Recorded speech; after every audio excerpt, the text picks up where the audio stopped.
Au nom du Père et du Fils et du Saint-Esprit, ainsi soit-il. Chères sœurs, chers fidèles, voici que nous sommes arrivés à la principale, à la plus solennelle des fêtes de l'Église de l'année liturgique, car la résurrection de notre Seigneur Jésus-Christ que l'Église célèbre aujourd'hui est la preuve principale que notre Seigneur Jésus-Christ a donné de sa divinité, et c'est aussi le complément nécessaire de la rédemption des âmes opérée par notre Seigneur Jésus-Christ par son sacrifice sur la croix. Et donc il faut connaître bien ce dogme de notre foi, c'est le 5e article du Credo. Nous croyons que Jésus-Christ a été enseveli après être mort et qu'il est ressuscité le 3e jour. Et donc cet article de foi nous propose à croire tout d'abord qu'après sa mort sur la croix le vendredi saint à 3h de l'après-midi, l'âme bienheureuse de notre Seigneur Jésus-Christ, unie à sa divinité, est descendue aux enfers. Mais ce dogme de notre foi nous oblige à croire que soit l'âme de notre Seigneur Jésus-Christ, en descendant aux enfers, est restée unie à sa divinité, mais aussi le corps de notre Seigneur Jésus-Christ, bien que mort, étant mis dans le tombeau, est resté aussi uni à la divinité. Et donc, que sont ces enfers où Jésus-Christ est descendu? Nous croyons que Jésus-Christ est descendu aux enfers. Il y a 3 lieux différents qui portent le nom d'enfer. L'enfer, c'est le lieu où les âmes sont séparées de la vision de Dieu. Et donc, il y a bien sûr l'enfer proprement dit, où les âmes des damnés sont tourmentées par les démons par un feu qui ne s'éteint jamais. Jésus n'est pas descendu dans cet enfer le vendredi saint après sa mort. Le 2e enfer, lieu où les âmes sont séparées de la vision de Dieu, c'est le purgatoire, qui est enseigné, donc cette vérité de l'existence du purgatoire est enseignée par la Sainte Écriture, par la tradition de l'Église. C'est donc ce lieu où les âmes des justes se purifient dans la souffrance pendant un certain temps avant d'être admis dans la vision de Dieu pour toute l'éternité. Et il y a enfin un 3e enfer où étaient reçues les âmes des justes, des saints, donc dans l'Ancien Testament, et où ces âmes étaient heureuses. Elles étaient sans douleur, elles étaient soutenues par l'espérance de leur rédemption prochaine, de bientôt entrer dans la patrie éternelle. Et donc ce sont toutes ces âmes qui étaient dans ce 3e enfer, qu'on appelle aussi les limbes, et qui attendaient leur libérateur que Jésus-Christ est venu délivrer quand il descendit aux enfers réellement. Jésus est vraiment, réellement, son âme bienheureuse est descendue dans les limbes, dans les enfers, visiter toutes les âmes des justes, mais non pas comme les autres, non pas comme un captif, mais libre au milieu des morts et vainqueur parce qu'il y est allé avec sa divinité et sa toute-puissance. Et voilà que la seule présence de l'âme bienheureuse de notre Seigneur Jésus-Christ dans les enfers, a projeté une lumière resplendissante dans ce lieu et surtout a rempli ces âmes d'une joie donc ineffable et les a mis déjà dans la vision de Dieu et dans la béatitude. « Ô mort, je serai ta mort » avait prophétisé au nom du Messie Osée. « Ô enfer, je te déchirerai ». En effet, en ce jour, Jésus commença à ouvrir les portes du ciel par sa mort et par sa résurrection. La 2e partie de cet article de foi nous dit que nous croyons que non seulement le corps de notre Seigneur Jésus-Christ a été enseveli et son âme donc est descendue aux enfers, mais que Jésus-Christ est ressuscité d'entre les morts le 3e jour. C'était donc le dimanche matin, à l'aube, aux premiers rayons du soleil, l'âme bienheureuse de notre Seigneur Jésus-Christ, unie à sa divinité, s'est réunie à son corps, elle lui-même unie à la divinité, et voilà, que Jésus a repris la vie mortelle, la vie terrestre qu'il avait quittée. « Je quitte mon âme », avait dit Jésus, pour la reprendre de nouveau, car j'ai le pouvoir de quitter mon âme et j'ai le pouvoir de la reprendre. Mais Jésus n'est pas ressuscité, comme il est arrivé à d'autres hommes, comme à Lazare et même à d'autres personnes dans l'Ancien Testament ressuscitées par les prophètes, parce que Jésus, nous dit saint Paul, c'est le seul qui est ressuscité par sa propre vertu. Et donc, il est rentré dans la seconde vie en ressuscitant. dans la vie glorieuse, dans la vie éternelle. Il ne meurt plus, dit saint Paul, et la mort n'aura jamais plus d'empire sur lui. Il est ressuscité le 3e jour, nous dit cet article du Credo.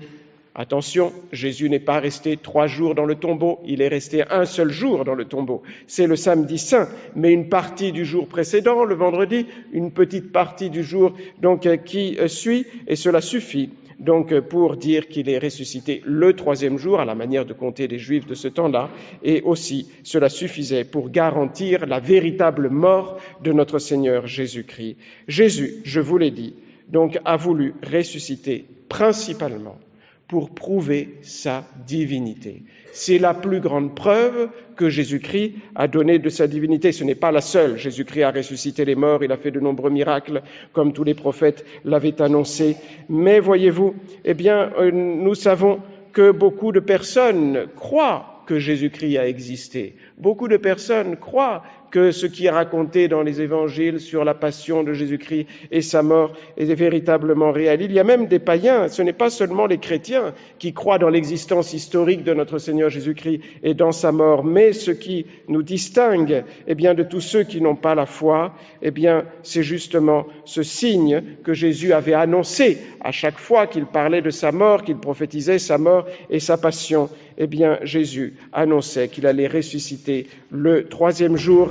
Et c'est donc cette foi dans la résurrection de notre Seigneur Jésus-Christ qui nous distingue de tous les autres. Si Jésus-Christ n'est pas ressuscité, notre foi est vaine, notre prédication est vaine, et nous sommes les plus misérables des hommes. Mais le Christ est vraiment ressuscité, dit saint Paul. C'est le signe que Jésus a voulu donner, le plus grand de la vérité de sa doctrine. Il l'avait dit aux Juifs qui lui demandaient un signe. Donnez-nous un signe que vous êtes le Messie et véritablement le Fils de Dieu. Jésus leur avait dit, je vous donnerai le signe de Jonas. De même que Jonas a été avalé par une baleine et resté dans le ventre de la baleine pendant 3 jours et ensuite a été rejeté le 3e jour, après 3 jours et 3 nuits dans le ventre de la baleine, il a été rejeté donc sur le littoral de la mer. De même, le Fils de l'homme, après être mort, être resté donc 3 jours dans le sein de la terre, ressuscitera. Mais pourquoi était-il donc absolument nécessaire que le Fils de Dieu fait homme, venu pour nous racheter, qui est mort et qui a versé son sang pour effacer nos péchés, pour nous donner le pardon de nos péchés? Pourquoi était-il nécessaire qu'il ressuscite? Une des principales raisons, je vous l'ai déjà dit, c'est pour fortifier notre foi dans la divinité de notre Seigneur Jésus-Christ. On ne peut pas se sauver sans la foi. Il n'y a pas de salut sans la foi. Il est absolument impossible de se sauver sans la foi chrétienne. Et donc, voilà la preuve la plus forte que Jésus est le Fils de Dieu. Il est ressuscité par sa propre vertu. Voilà pourquoi les ennemis de l'Église, attaquent principalement ce dogme de notre foi. Parce que si ce dogme est détruit, ils attaquent le cœur de notre religion. Mais vous le savez, il est bien de le rappeler, le livre des Évangiles est un livre véritablement historique. Il n'y a pas de livre dans l'Antiquité qui possède plus de preuves de son historicité. C'est celui qui en possède le plus de son authenticité, de sa véracité, de son historicité. On ne peut pas nier l'historicité des évangiles. Ils ont été écrits par des témoins oculaires ou par les disciples des témoins oculaires, et pendant des siècles et des siècles, personne n'a osé dire que dans les évangiles, il y avait des mensonges, parce que tout le monde savait que les témoins oculaires avaient raconté ce qui s'était passé. Ils l'avaient écrit du vivant des autres témoins oculaires, que personne n'avait osé se lever pour nier la véracité de cet évangile. Et nous avons aussi ce nombre incalculable de miracles dans notre sainte religion que les ennemis de l'Église voudraient étouffer, mais ils n'y arrivent pas. Donc il voudrait, comme je disais cette nuit, que c'est comme si on voulait mettre des voiles devant le soleil sur toute la terre pour que personne ne puisse voir le soleil, et dire non, le soleil n'existe pas. Ainsi font les ennemis de l'Église. Ils essayent de mettre des voiles devant les preuves de la vérité de notre religion, de la résurrection de notre Seigneur Jésus-Christ, et donc devant les signes de crédibilité de notre religion, mais ils n'y arriveront jamais. Parce que si les hommes se taisent, comme disait Jésus, ce seront les pierres qui crieront, c'est-à-dire ce sont les miracles qui crieront. Et par exemple, vous savez bien, chers fidèles, que ces dernières décennies et même ces dernières années, on fait toujours plus de découvertes sur le sanctuaire de notre Seigneur Jésus-Christ, qui est inexplicable. Même des scientifiques qui, malheureusement, par leur faute, n'arrivent pas à la foi, donc confessent que ce suaire est véritablement le suaire de l'homme de l'Évangile et que ce suaire est inexplicable, qu'on ne peut pas le refaire et le réaliser de nouveau. De même pour la tunique d'Argenteuil. En ce moment, il y a l'exposition de la tunique d'Argenteuil jusqu'au milieu du mois de mai. Il y a des dizaines de milliers de personnes qui vont vénérer la tunique d'Argenteuil. Et c'est cette tunique que notre Seigneur Jésus-Christ portait, qui était faite d'un seul morceau sans couture que la très sainte Vierge Marie lui avait fait, qu'il portait sur la voie du calvaire en portant sa croix. Tout converge entre le Saint-Suaire, entre la tunique d'Argenteuil, les voiles que Jésus avait aussi, le voile de Sainte Véronique, le voile d'Orvieto qu'on avait mis sur la sainte face de notre Seigneur Jésus-Christ. Tout converge pour montrer que ce sont des tissus qui ont été mis sur l'homme de l'Évangile. Et ce sont des preuves donc indéniables. Et voilà pourquoi, malgré toutes les attaques contre la foi et contre l'Église, il y a toujours des personnes qui arrivent à la foi. Et vous savez sans doute, on a entendu ces dernières semaines, que cette année, il y aura 2 fois plus de baptêmes d'adultes que l'année dernière, à peu près, ce qui est quand même assez incroyable dans le monde dans lequel on vit. Et la plupart de ces baptisés adultes sont des jeunes entre 18 et 25 ans. Et donc, c'est très encourageant. Cela doit nous inciter, chers fidèles, à être des vrais témoins de notre Seigneur Jésus-Christ et à faire connaître la vraie tradition de l'Église. Donc, ils n'ont pas la foi falsifiée, malheureusement, bien souvent, par ceux qui ne sont pas fidèles à cette vraie tradition de l'Église. Et donc, la résurrection de notre Seigneur Jésus-Christ était nécessaire pour fortifier la foi, pour donner la foi. La résurrection de notre Seigneur Jésus-Christ était nécessaire pour faire éclater la justice. Jésus, dit saint Paul, s'est humilié jusqu'à la mort et à la mort de la croix pour obéir à Dieu son Père. Et voilà pourquoi Dieu le Père a dû, par justice, l'exalter et lui donner un nom qui est au-dessus de tout nom. Par sa résurrection, a éclaté la dignité et la divinité et la messianité de notre Seigneur Jésus-Christ. La résurrection de notre Seigneur Jésus-Christ était nécessaire pour nourrir et soutenir notre espérance, à nous aussi, chers fidèles, parce que Jésus, c'est la tête du corps mystique de l'Église. Nous sommes ses membres, la tête est ressuscitée, nous avons la ferme espérance de ressusciter, nous aussi avec un corps glorieux. À la fin du monde, lors du jugement général. La résurrection était nécessaire, enfin, pour achever le mystère de la rédemption. Jésus, par sa mort, par son sang, nous a délivrés de nos péchés, si nous les regrettons, et par sa résurrection, il nous a rendus ces biens très précieux que nous avions perdus par le péché, et donc l'œuvre du salut devait être complète. Il fallait absolument que notre Seigneur Jésus-Christ ressuscita. Quels sont les fruits de la résurrection de notre Seigneur Jésus-Christ? Je vous ai dit que pas seulement la passion et la mort de notre Seigneur Jésus-Christ sont des faits historiques, mais sa résurrection aussi, puisque ceux qui l'ont vu sur la croix l'ont vu ressusciter, et personne n'a pu nier ce témoignage des témoins oculaires. Cependant, évidemment, le fait que Jésus soit le Fils de Dieu fait homme, c'est une vérité de foi. C'est un mystère de foi. Celui qui croit, il a reçu la grâce de Dieu parce qu'il a été de bonne volonté, parce qu'il a cherché la vérité, parce qu'il a prié humblement Dieu, et Dieu ne peut pas refuser ce don de la foi. Il a cru que ce Jésus qui est mort sur la croix et qui est ressuscité, c'est donc le iskiros athanatos, comme dit la Sainte Église en grec dans la cérémonie du Vendredi Saint, c'est le Dieu immortel.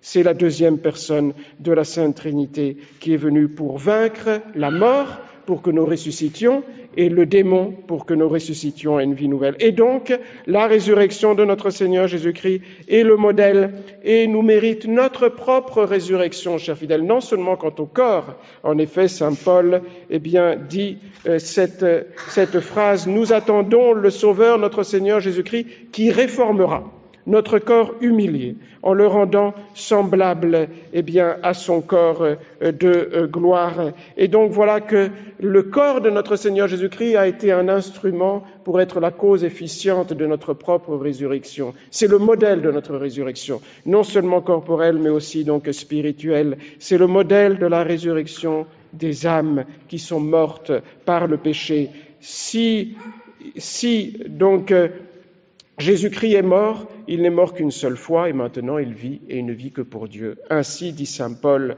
considérez-vous désormais comme morts au péché et ne vivant plus que pour Dieu en Jésus-Christ. Et voilà que cette résurrection nous donne la force de ressusciter à une vie nouvelle, nous donne les forces suffisantes pour servir Dieu dans la piété, dans les vertus que Jésus-Christ nous a enseignées, pour marcher avec persévérance dans cette nouvelle vie. Mais, monsieur l'abbé, diront certains, c'est impossible de mener une vie chrétienne, de respecter les commandements de Dieu, comme on faisait au Moyen-Âge, les 10 commandements, les commandements de l'Église. C'est trop difficile dans le monde dans lequel nous vivons, n'est-ce pas? Un monde de péché, un monde de scandale, un monde d'apostasie, un monde de toutes sortes de maux, donc spirituels et moraux. Eh bien, c'est vrai, c'est impossible sans la grâce de Dieu. C'est l'Église qui le dit. Il est impossible, sans l'aide de la grâce de Dieu, de vivre en bon chrétien. Mais l'Église nous dit, faites ce que vous pouvez. Agissez virilement. Et ensuite, demandez à Dieu sa grâce dans la prière. Et donc, Dieu vous donnera ce que vous n'arrivez pas à faire. Ce qui vous était impossible, vous deviendra possible par la grâce de Dieu. C'est l'histoire de tous les chrétiens. De tous les chrétiens qui se convertissent, de tous les catholiques qui se convertissent, à un moment ou à un autre, ils se sont dit « je n'y arriverai pas ». Mais ils ont fait ce qu'ils ont pu, ils ont fait des efforts, ils ont dit, comme la Sainte Écriture nous dit, ils ont agi virilement et ils ont prié et Dieu leur a donné la grâce. Et donc Dieu ne peut pas nous manquer quand nous lui demandons sa grâce parce que Dieu est fidèle. Mais, monsieur l'abbé, la grâce ne se voit pas. Est-ce qu'il y a quelques signes qui peuvent nous marquer, nous indiquer cette résurrection spirituelle? Oui. Il y a quelques signes. La grâce, c'est invisible. La grâce est spirituelle. Ce qui est spirituel n'est pas matériel. On ne peut pas la voir. Mais de même, voyez-vous que quand vous êtes en bonne santé, eh bien, votre goût fonctionne bien. Vous pouvez goûter les aliments que vous mangez et que vous buvez. Et quand vous êtes malade, eh bien, votre goût ne ressent rien. Même si vous mangez les meilleures choses, eh bien, cela vous dégoûte, justement. Eh bien, de même en est-il pour notre âme, nous dit saint Paul. Quand quelqu'un goûte, dit-il, tout ce qui est vrai, tout ce qui est honnête, tout ce qui est juste, tout ce qui est vrai, et dès qu'il éprouve au-dedans de lui-même la bonté et la douceur des biens et des choses célestes, c'est la preuve qu'il est vraiment ressuscité à une vie donc nouvelle et spirituelle avec notre Seigneur Jésus-Christ. C'est pourquoi saint Paul, dans l'épître de cette nuit, vous pouvez relire cette magnifique phrase, dit ceci: « Aimez, chers fidèles, prenez goût aux choses d'en haut et non pas aux choses de la terre, car vous êtes morts désormais et votre vie est cachée avec celle du Christ. Car voici, c'est la marque que nous sommes ressuscités avec le Christ. » Courage, chers fidèles, recherchez avec virilité les richesses du Christ, les honneurs du Christ, les biens du Christ, la vie du Christ, et non celle du monde, non les honneurs du monde, non les choses du monde, non les faux plaisirs du monde. Et n'en doutez pas, ne doutez pas de la puissance de la grâce de Dieu. Dieu est plus fort que le diable. Et en ce jour, donc, où Jésus est venu nous ouvrir, à chacun d'entre nous, les portes du paradis, de l'éternité, eh bien, donc demandons-lui, et comme nous l'a fait demander la collecte de la messe d'aujourd'hui, relisez-la, de prévenir et d'inspirer vos désirs et votre volonté. C'est Dieu qui fait tout en nous. Il demande seulement notre collaboration, nos propres efforts. C'est lui qui nous donne de désirer les choses du ciel, mais nous devons faire des efforts et le lui demander, et ensuite demandons-lui, eh bien, de les seconder et de les réaliser.